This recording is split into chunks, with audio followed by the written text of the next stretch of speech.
മഴക്കാലത്ത് നമ്മുടെ പറമ്പുകളിൽ തനിയെ വളരുന്ന പല ചെടികളെയും വെറുമൊരു കളച്ചെടിയായി കരുതി നമ്മൾ ശ്രദ്ധിക്കാറില്ല. എന്നാൽ അങ്ങനെ അവഗണിക്കപ്പെടുന്ന പല ചെടികളും യഥാർത്ഥത്തിൽ പോഷകങ്ങളുടെ വലിയൊരു കലവറയാണ്. അത്തരത്തിലൊന്നാണ് സാമ്പാർ ചീര അഥവാ പരിപ്പ് ചീര എന്നറിയപ്പെടുന്ന വാട്ടർ ലീഫ്. മുമ്പ് പോർട്ടുലക്ക കുടുംബത്തിൽ ഉൾപ്പെടുത്തിയിരുന്ന ഈ ചെടി പുതിയ വർഗീകരണ പ്രകാരം താലിനേസി കുടുംബത്തിലാണ് വളരുന്നത്. തലിനം ഫ്രൂട്ടിക്കോസം എന്നും തലിനം ട്രയങ്കുലാരെ എന്നും രണ്ട് ശാസ്ത്രീയ നാമങ്ങളിൽ അറിയപ്പെടുന്നു. പൂക്കൾ വഹിക്കുന്ന പെടങ്ങളിൻ്റെ ത്രികോണാകൃതിയിലുള്ള ഘടനയാണ് ട്രയങ്കുലാരെ എന്ന പേരിന് പിന്നിലെ കാരണം. ഈ ചെടിക്ക് നല്ല ജലാംശം സംഭരിക്കാനുള്ള കഴിവുണ്ട്. ഇലകൾ സാധാരണയായി ഇളം പച്ച നിറത്തിലും മിനുസമുള്ള പ്രതലത്തോടുകൂടി മാംസളമായാണ് കാണപ്പെടുന്നത്. ചെടി വളരുന്നതിനനുസരിച്ച് ധാരാളം ശാഖകൾ പുറപ്പെടുവിക്കുകയും ക്രമേണ ചെറിയ കുറ്റിച്ചെടിയുടെ രൂപത്തിൽ വികസിക്കുകയും ചെയ്യുന്നു. സാധാരണയായി 1/2 മീറ്റർ മുതൽ 1 മീറ്റർ വരെ ഉയരത്തിൽ വളരുന്ന ഒരു സസ്യമാണിത്. ഇളം ഇലകളും ഇളം തണ്ടുകളുമാണ് ഭക്ഷണത്തിനായി ഉപയോഗിക്കുന്നത്. ഇടയ്ക്കിടെ ഇലകളും തണ്ടുകളും ശേഖരിച്ചാലും വളരെ പെട്ടെന്ന് തന്നെ വളരുന്നതിനാൽ ദീർഘകാലം വിളവെടുക്കാൻ കഴിയുന്ന ഒരു സസ്യം കൂടിയാണിത്. ഇതിൻ്റെ ഇളം പഞ്ഞ നിറത്തിലുള്ള പൂക്കൾ ചെറുതാണെങ്കിലും വളരെ മനോഹരമാണ്. ഇളം പച്ച നിറത്തിലുള്ള ഇലകൾക്കിടയിൽ വിരിയുന്ന ഈ പൂക്കൾ പൂമ്പാറ്റകളുടെയും തേനീച്ചകളുടെയും മറ്റു പരാഗണ ജീവികളുടെയും ആകർഷണ കേന്ദ്രമാണ്. മനോഹരമായ പൂക്കളും ആകർഷകമായ വളർച്ചാരീതിയും കാരണം ആഹാരത്തിനു വേണ്ടി മാത്രമല്ല അലങ്കാര ചെടിയായും ഇത് വളർത്താവുന്നതാണ്. പൂക്കൾക്ക് പിന്നാലെ മഞ്ഞ നിറത്തിലുള്ള ചെറിയ കായകൾ രൂപപ്പെടുന്നു. ഈ കായകൾക്കുള്ളിൽ കടുകുമണിയേക്കാൾ ചെറിയ കറുത്ത വിത്തുകളാണുള്ളത്.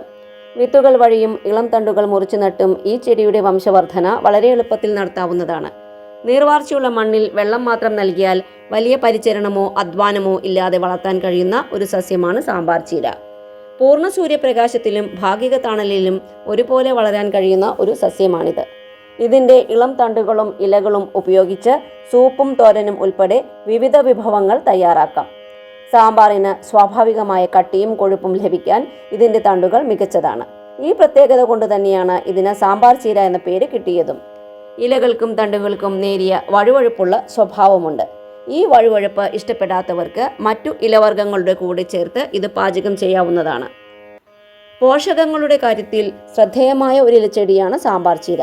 വൈറ്റമിൻ എ ഉൾപ്പെടെയുള്ള ജീവകങ്ങളും കാൽസ്യം, ഫോസ്ഫറസ്, ഇരുമ്പ് തുടങ്ങിയ ധാതുക്കളും ഇതിൽ ധാരാളമായി അടങ്ങിയിട്ടുണ്ട്.